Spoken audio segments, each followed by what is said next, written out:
I'm Dr. Alyssa Watson. And I'm Dr. Beth Molleson. Thanks for joining us in the Veterinary Breakroom. These are short conversations where Dr. Beth and I talk about relevant topics in veterinary medicine. And today we're going to be talking about standard of care and informed consent. And one of the reasons we wanted to talk about this was I had seen recently a book that was published in 2022 called Low Cost Veterinary Clinical Diagnostics. And this book was really talking about kind of the spectrum of care. You know, I think we're all familiar with the term standard of care, and we know that that can be used in, a legal setting. But this book was talking a little bit more about the spectrum of care and what we can do in order to meet clients where they are in their community and financially, and how we can still practice really good medicine. And so that was, got me started thinking about, what is the real definition of standard of care? How does that translate to practice? And, then how do we get across those ideas to clients in the form of informed consent? Beth, when I started practicing 20 years ago, I really remember our pre-op kind of panel for spays, neuters, dentals on young, healthy pets, elective surgeries. And so we had a hematocrit tube, and we did a PCV total solids. I also made a slide and did a manual count. We had one of those, counters, and I would count out, 100 cells. And then we did a blood glucose and something called an azo sticks, which basically was like a reagent stick that you put the blood on and gave you, a BUN measurement. Yeah. And that was our pre-op panel. No, it was awesome. It was fast. It took like less than a ml of blood, and that's what we did. And now certainly what we can offer, what we have in the clinic, a full, automated CBC, chemistry panel that usually includes electrolytes and things like that, and there's lots of talk, about what is important, especially when it comes to those pre-anesthetic tests. Do we need to be doing those on every young, healthy patient, or are we perhaps practicing a little defensively and putting added expense onto clients that might not necessarily dictate, a good outcome? I don't know. How do you feel? Yeah. And it's interesting because when you first brought up the topic of, standard of care, I almost feel like that definition can have some variance between who you ask and even in different settings. When I think of standard of care, kind of along the lines of what you said, it's kind of, to me, what is the going recommendation? What's the agreed upon guideline in a certain circumstance? And we'll kind of get into this a little bit more as we talk about informed consent and things from a legal standpoint. But I thought it was really interesting that when we're talking legally and when we bring up board complaints and things like that, that they use the standard of care as, I think they defined it as what would an ordinary and prudent vet do. So it was interesting because it took on a little bit of a different meaning. And they kind of described it as a fictitious line in the sand of, if you're doing above this line, that meets standard of care. If you're doing below that line, then obviously you're not meeting standard of care. And they kind of described it. And when I say they, I got a lot of my information, and I know we had looked at this together, Alyssa, from Lance Roasa. Which I would encourage anyone to go take a look at on VIN. There was a really good round table where he described all the topics we're going to get into today and has a lot more additional information. But basically, and he described it as a fairly low bar, where if you're kind of paying attention and, again, doing what's prudent and what an ordinary vet would do, not even what the middle of the road vets would do, right. Then half of us would be falling below that standard of care. But if you're paying attention and, paying attention to the case and following just again, that kind of low bar in the sand. So I thought that was really interesting to look at it that way. Yeah, definitely. The words that jumped out to me were the same as you, the words ordinary, the words prudent. And also, I thought, like in your community, because I think it's really Hmm. important to stress the fact that standard of care, or I love this other idea of spectrum of care, really depends on where you're practicing, and it might not be the same in a large rural setting as in a city that has access to multiple emergency departments, more 24-hour care, or if you have a tertiary facility or a vet school very close, those your community actually factors into the definition of standard of care in the legal setting. Yeah, and that is really interesting. And it was one of those things where, as I read it, it almost makes me want to pat all of us on the back once again, because I compare it to human medicine, and you think, oh, in human medicine, to me, it just seems kind of more streamlined, where there's one recommendation and it maybe doesn't vary as much based on the population or community. And as vets, we're kind of expected to be able to cater to a lot of different wants and needs and desires in our population, more so than human doctors. And one of the things that was mentioned a lot too when it comes into the standard of care is offering options, and how important that is to give, like you keep saying, referring to the spectrum of care, how important it is to give your client options, and how big of a deal that is, and how much it falls on your shoulders. And that's part of your job, is to explain the different levels of care. And then you can leave it up to the client to decline those, maybe ivory tower options if they want to. But again, it just left me with that feeling of like, isn't our job hard? Our job Having is to, hard. yeah, Yeah. having to go Yeah. through all of that.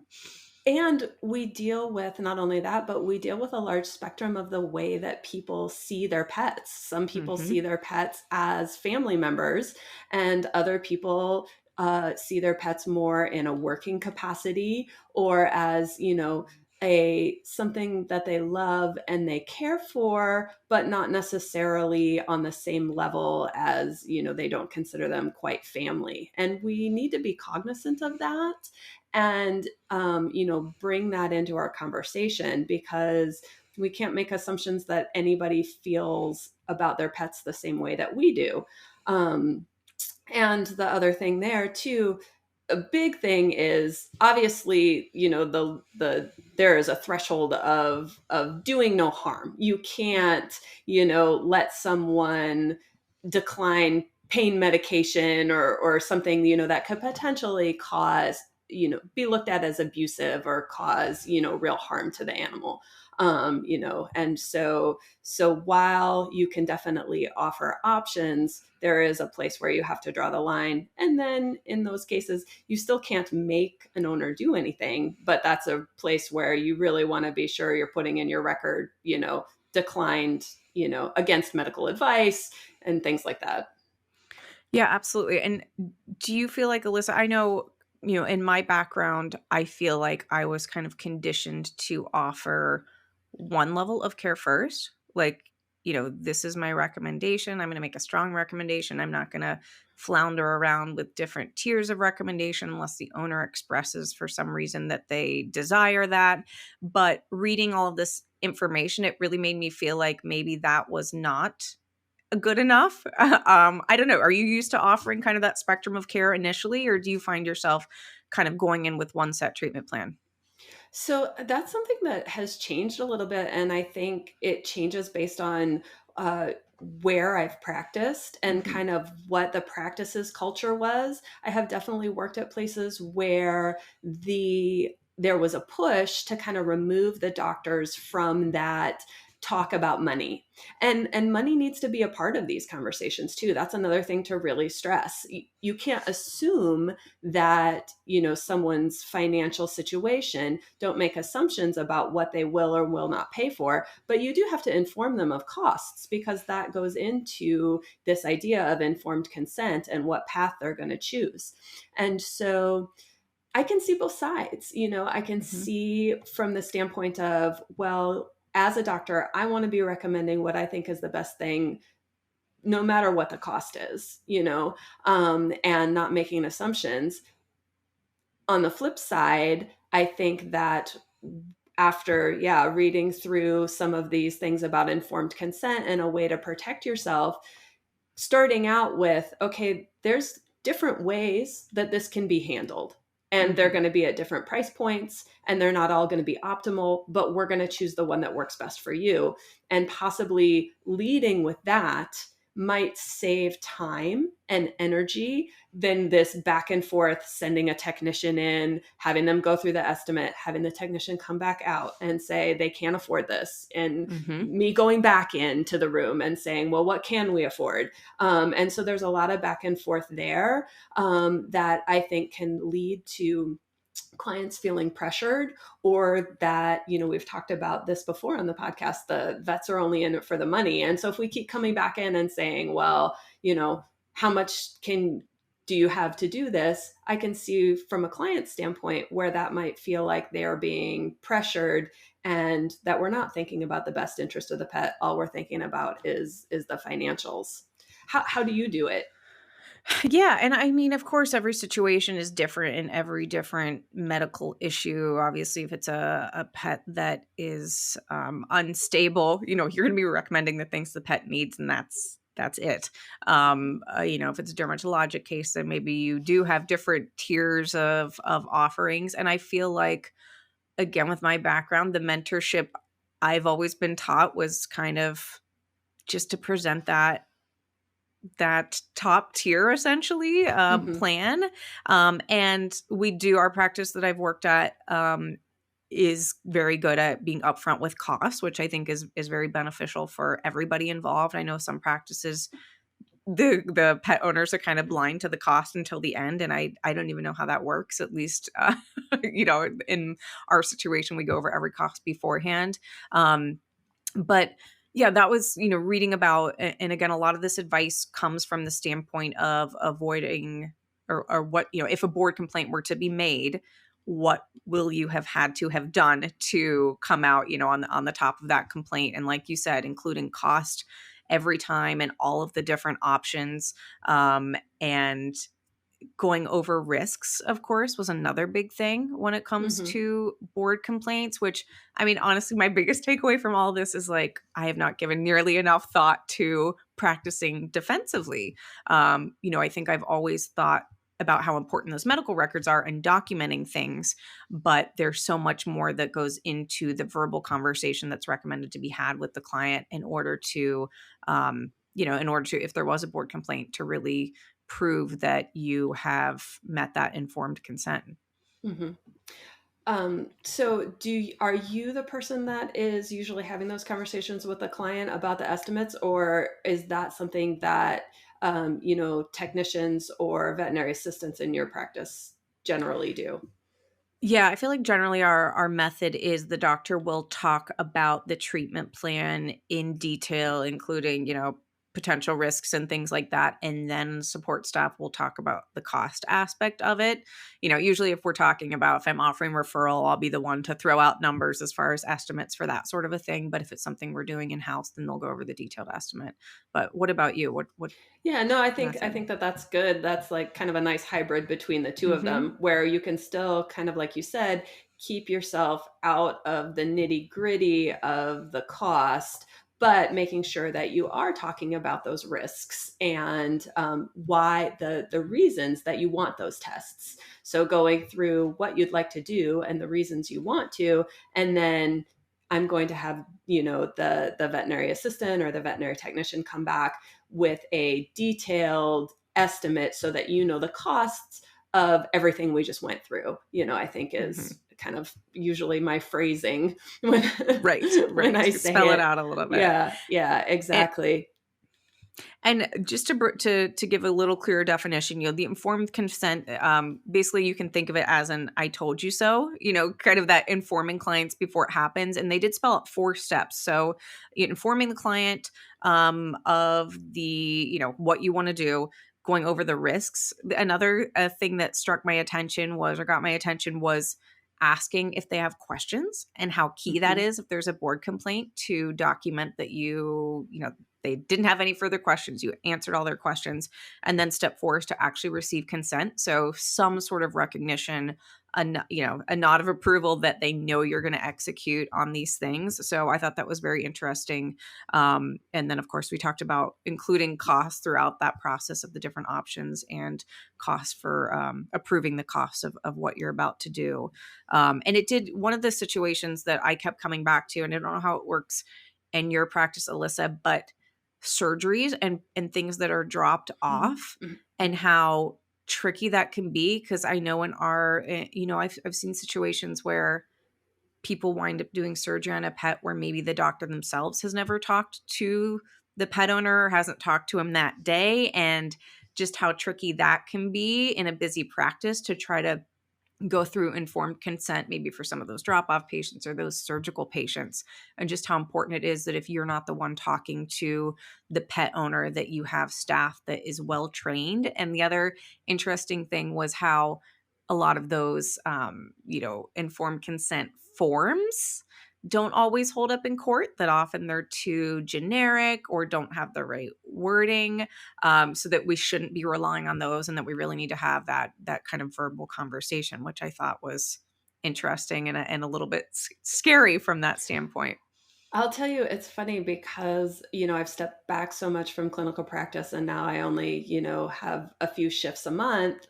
That is one thing that I started doing when I started working these couple shifts a month, is calling people before the animal's procedure. And I didn't used to do that. I used to have animals dropped off all the time. And Yep. even if, another doctor had examined them.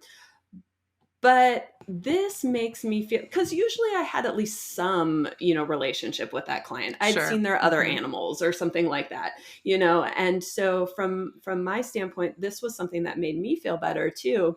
I'll tell you, so many times I call someone and I have to be very specific right out of the get-go, like, your dog is fine. I'm calling you because I wasn't here when you dropped off. Yeah. And so very specific out of the get-go, so not to alarm them. Yep.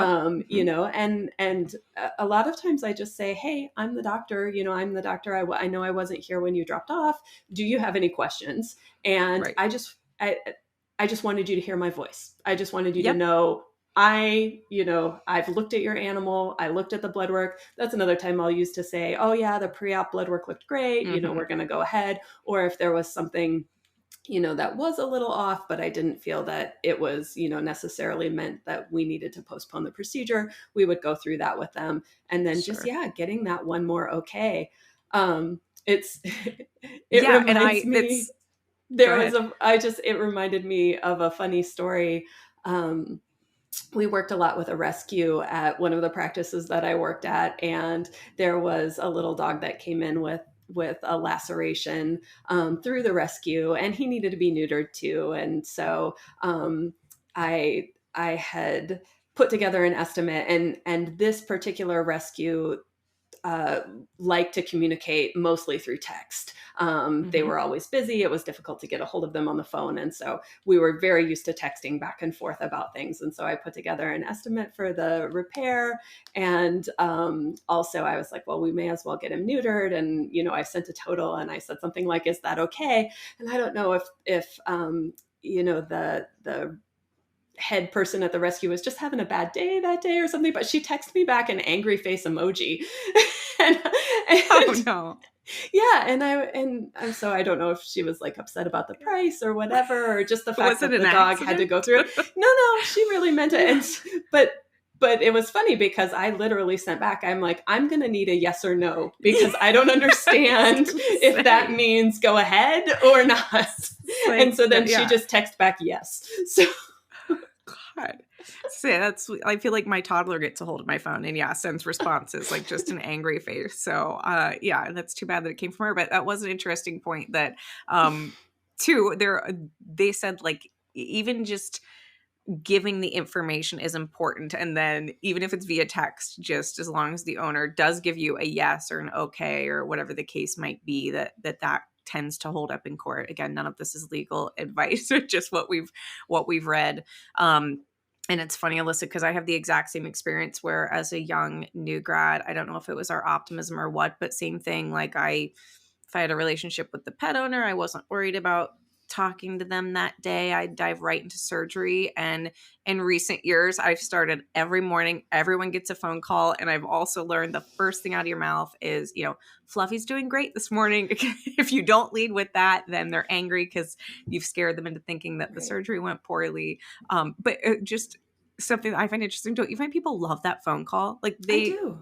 They are thrilled to have heard from you. I don't know. It's just, I know everyone's on edge when they drop their pet off for anesthesia. So hearing the doctor's voice, which I thought that was another thing, is how much a lot of this advice to keep you out of legal trouble is actually such good advice for keeping the client really well informed and very happy with your care. So fortunately, those two things go hand in hand, and a lot of that legal advice can really be used to strengthen that client communication as well.